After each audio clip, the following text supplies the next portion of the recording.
Welcome to Telangana వెలుగు. నేను మీ రాజు. స్థానిక సంస్థల ఎన్నికలు ఎప్పుడెప్పుడా అని ఎదురు చూస్తున్నటువంటి కాబోయే సర్పంచ్, కాబోయే ఎంపీటీసీలు, జెడ్పీటీసీలు, అలాగే వార్డ్ మెంబర్లకి ఒక శుభవార్త అని చెప్పేసి కూడా చెప్పుకోవచ్చు. దాదాపుగా 18 నెలల నుంచి అసలు స్థానిక సంస్థల ఎన్నికలు జరుగుతాయా లేదా అన్నట్టు అయోమయానికి గురవుతున్నటువంటి విషయాలు తెలిసిందే. సో మొత్తానికి రిజర్వేషన్ల పైన మాత్రం ఒక కొలిక్కి రావడం అనేది జరిగింది. ఈరోజు హైకోర్టులో కూడా దీనిపైన కూడా మాట్లాడడం అనేది కూడా జరిగింది.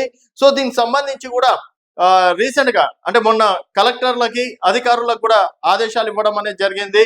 సో అసలు 2011 ప్రకారం బీసీలు ఎంత శాతం ఉన్నారు, మహిళలు ఎంత శాతం ఉన్నారు, అలాగే ఎస్సీ ఎస్టీలు ఎంతమంది ఉన్నారు, సో ఇక్కడ 42% ఏ విధంగా మనం ఫిలప్ చేయొచ్చు అనే అంశాలను కూడా అధికారులతోటి సీక్రెట్ గా ప్రభుత్వం వారితోటి డాటాను స్వీకరించినట్టు కూడా తెలిసిన విషయమే. సో మొత్తానికి దీనికి సంబంధించి ఒక శుభవార్తనే అనుకోవచ్చు. 2 విడతల్లో స్థానిక ఎన్నికలు, లేదంటే 3 దశల్లో నిర్వహణ ఎన్నికల సంఘానికి కలెక్టర్లు ప్రతిపాదన, అలాగే ఈసీ ఎలక్షన్ కమిషన్ కూడా ప్రభుత్వానికి మీరు సరే అంటే మేము ఎన్నికలకు సిద్ధంగా ఉన్నామని చెప్పేసి కూడా ప్రతిపాదనలు పంపించినటువంటి విషయం.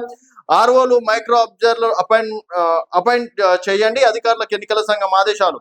స్థానిక సంస్థల రిజర్వేషన్లు కొలిక్కి జాబితాను భద్రపరిచిన ఆఫీసర్ల వివరాలు బయటికి రాకుండా ప్రస్తుతం జాగ్రత్తలు తీసుకున్నారు. స్థానిక సంస్థల ఎన్నికలు 2 లేదా 3 దశల్లో నిర్వహించాలని జిల్లాల కలెక్టర్ల నుంచి రాష్ట్ర ఎన్నికల సంఘానికి ప్రతిపాదనలు అందాయి. ఒకే దశలో ఎన్నికలు నిర్వహించమంటే పోలీస్ సిబ్బంది ఎక్కువ సంఖ్యలో అవసరం అవుతారని, అంత మొత్తంలో ప్రభుత్వ ఉద్యోగులు అధికారులు తమ వద్ద లేరని కలెక్టర్లు ఎన్నికల సంఘానికి నివేదించారు. తమ వద్ద ఉన్న సిబ్బంది ఆధారంగా 2-3 విడతల్లో పోలింగ్ నిర్వహించాలని కోరారు. 2 దశల్లో ఎన్నికలు నిర్వహించాలని చిన్న జిల్లాలకు సంబంధించి కలెక్టర్లు ప్రతిపాదనలు పంపగా, సమస్యాత్మక గ్రామాలు మండలాలు ఉన్న జిల్లాల కలెక్టర్లు మాత్రం 3 విడతల్లో ఎలక్షన్స్ నిర్వహించాలని అలాగే నివేదించినట్టు సమాచారం. ఈ నేపథ్యంలో ఎన్నికల సంఘానికి ఏ నిర్ణయం తీసుకుంటుంది అనేది ఆసక్తికరంగా మారింది. రిజర్వేషన్ల ఖరారు కాగానే మరోసారి రాష్ట్ర పోలీస్ ప్రభుత్వ ప్రధాన కార్యదర్శితో సమావేశం నిర్వహించనుంది. సో మొత్తానికి దీనికి సంబంధించి అధికారులు డాటాను కూడా ఎక్కడ కూడా బయటికి వెళ్లకుండా చాలా జాగ్రత్తలు తీసుకున్నారని చెప్పేసి కూడా చెప్పుకోవచ్చు. రిజర్వేషన్లు జాబితానే భద్రపరిచిన ఆఫీసర్లు. రాష్ట్రంలో స్థానిక సంస్థల ఎన్నికల ప్రక్రియలో భాగంగా రిజర్వేషన్లు కొలిక్కొచ్చాయి. Sarpanch, ward member, MPTC, ZPTC, ఎంపీపీల రిజర్వేషన్లో జాబితాను జిల్లా కలెక్టర్ సీజ్ చేసి భద్రపరిచారు. రాష్ట్ర ప్రభుత్వం బీసీ రిజర్వేషన్లకు సంబంధించిన జీవో ఇవ్వగానే మహిళా రిజర్వేషన్లు పార్టీ నాయకుల సమక్షంలో డ్రా తీసి అధికారికంగా గెజెట్ ను విడుదల చేస్తారు. బీసీ జీవో విడుదలయ్యే వరకు రిజర్వేషన్లు బయటికి రాకుండా జాగ్రత్తలు తీసుకుంటున్నారు. బుధవారం బీసీ రిజర్వేషన్లు షాన్ జీవో ఇస్తామని, అప్పటికల్లా రిజర్వేషన్లన్నీ ఖరారు చేసుకొని సిద్ధంగా ఉండాలని ఇటీవల కలెక్టర్లతో నిర్వహించిన వీడియో కాన్ఫరెన్స్ లో పంచాయతీరాజ్ అధికారి స్పష్టం చేయడం అనేది జరిగింది. సో బీసీలకు సంబంధించి 42% రిజర్వేషన్లకు కూడా ఒక కొలిక్ వచ్చినటువంటి విషయం. మరి ఈ జూబ్లీ హిల్స్ ఎన్నికల తర్వాత అంటే నాకు తెలిసి ఇప్పుడు అక్టోబర్ మొదటి వారంలో దానికి సంబంధించి నోటిఫికేషన్ విడుదలయ్యే అవకాశం ఉందంటున్నారు. బీహార్ ఎన్నికలతో పాటు తర్వాత నవంబర్ వరకు కంప్లీట్ చేస్తారు.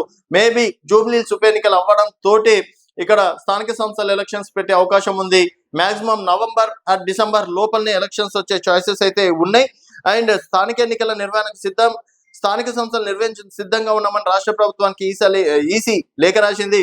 అన్ని అనుకూలిస్తే ఈ నెల 29న షెడ్యూల్ రిలీజ్ చేస్తామని పేర్కొంది. దీనికి అవసరమైన ఎలక్షన్స్ ప్లాన్ ఇవ్వాలని ప్రభుత్వానికి కోరింది. నెల వ్యవధిలో ఎన్నికలు ముగించేలా ఏర్పాట్లు చేస్తామని ఇప్పటికే ఓటర్లు జాబితాను ప్రచురించినట్లు తెలియదు. సో మొత్తానికి ఈసీ అయితే సిద్ధంగా ఉంది. 29వ తేదీ లోపు దీనిపైన ఒక స్పష్టత వచ్చే అవకాశం ఉంది. ఈ 4 రోజుల్లో ఈ బీసీ రిజర్వేషన్లకు సంబంధించి, ఎందుకంటే హైకోర్టు కూడా 30 వరకు ఏదో ఒకటి డిసిషన్ తీసుకోమని చెప్పేసి అన్నారు కాబట్టి మాక్సిమం 29 నాడు ఓకే చెప్పేస్తే అక్టోబర్ ఎండింగ్ వరకు మేము స్థానిక సంస్థల ఎలక్షన్స్ కంప్లీట్ చేస్తామని చెప్పేసి అన్నారు. మరి చూడాలి ప్రభుత్వం అలాగే బీసీ రిజర్వేషన్ల పైన ఈ రోజు హైకోర్టులో ఏం చర్చలు జరుగుతాయి అనేది చూడాల్సిన విషయం. చూస్తూనే ఉండండి తెలంగాణ వెలుగు.